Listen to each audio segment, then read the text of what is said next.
Welcome to English Yogi. In today's video, we will try to learn some of the useful words, some of the idioms and phrases. Let's start then. तो सबसे पहला एक word है add fuel to the fire. तो इसका मतलब ये होता है अगर हिंदी में देखा जाए तो बुरी स्थिति को और भी बुरा बनाना. जब हमें ये कहना है तो we will use add fuel to the fire. तो एक एग्जांपल के तौर पर देखते हैं यहाँ पर you should not add fuel to the fire by shouting loudly. तो आपको ज़ोर से चिल्लाकर स्थिति को बदतर नहीं बनाना चाहिए। तो ये कहने के लिए हम इसका इस्तेमाल करते हैं। सेकंड है बोन ऑफ कंटेंशन।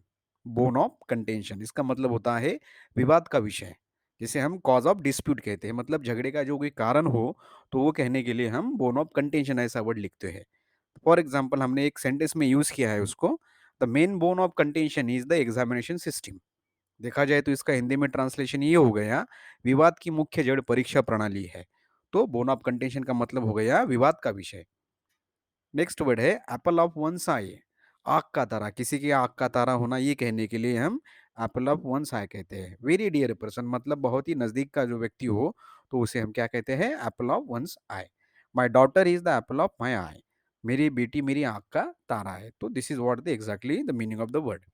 नेक्स्ट है एट सिक्सेस एंड सेवन्स। जब हम ऐसा कहते हैं तो उसका मतलब ये होता है कि डिसऑर्गेनाइज्ड, घबराया हुआ व्यक्ति, डिसऑर्गेनाइज कहते हैं उसे।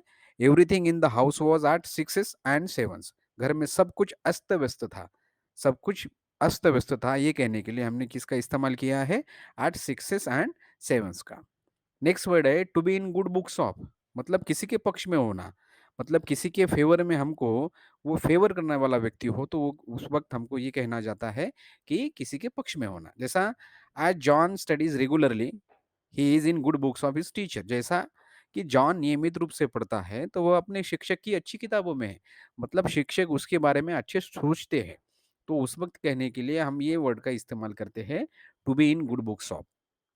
नेक्स्ट वर्ड है टू बेल द कैट।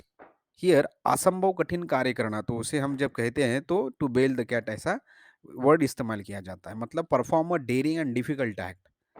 असंभव कठिन कार्य करना, उसे कहने के लिए हम टू बेल द कैट का इस्तेमाल करते हैं। जैसा for example the principal was strict, hence no one tried to bell the cat for the picnic permission. Principal सख्त थे, इसलिए किसी ने पिकनिक की अनुमति के लिए प्रयास नहीं किया। तो this is what exactly the meaning. Black ship, next word है ब्लैक शिप। तो उसे हम हिंदी में कहते हैं बेकार व्यक्ति। मतलब जो वर्थलेस पर्सन हो, जिसकी क्वालिटी नहीं हो, वर्थलेस हो, तो वो कहने के लिए हम ब्लैक शिप ये वर्ड का इस्तेमाल करते हैं। जैसा the company does not want a black sheep as its employee. Company अपने कर्मचारी के रूप में एक बेकार व्यक्ति नहीं चाहती। बेकार मतलब हियर ब्लैक शिप। नेक्स्ट है इन ब्लैक एंड व्हाइट। इसका मतलब होता है लिखित रूप में, in writing. My boss wants my apiology in black and white. मेरे बॉस चाहते हैं कि मेरी माफ़ी लिखित में हो। तो लिखित रूप में अगर कहना है तो हम इन ब्लैक एंड व्हाइट ऐसा कहते हैं। नेक्स्ट वर्ड है बोल्ड फ्रॉम द ब्लू।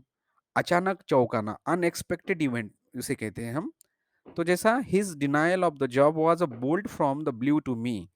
नौकरी से उसका इनकार मेरे लिए चौंका देने वाला था। तो बोल्ड फ्रॉम ब्लू का मतलब होना है अचानक चौंकाना। नेक्स्ट वर्ड है टू ब्रेक द आइस, मतलब चुप्पी तोड़ना। और इसका ये भी मतलब होता है कि टू स्टार्ट कन्वर्सेशन, मतलब बात शुरुआत करना। The students were quite in the hall until the teacher broke the ice by cracking a joke. तो इसका ट्रांसलेशन ये हो गया हिंदी में, छात्र हाल में तब तक चुप थे जब तक शिक्षक ने मजाक उड़ाकर माहौल हल्का बना दिया। सो दिस इज व्हाट चुप्पी तोड़ना, टू ब्रेक द आइस। तो हमने अभी कौन से वर्ड्स देखे? So these are the words that we use in the practical life.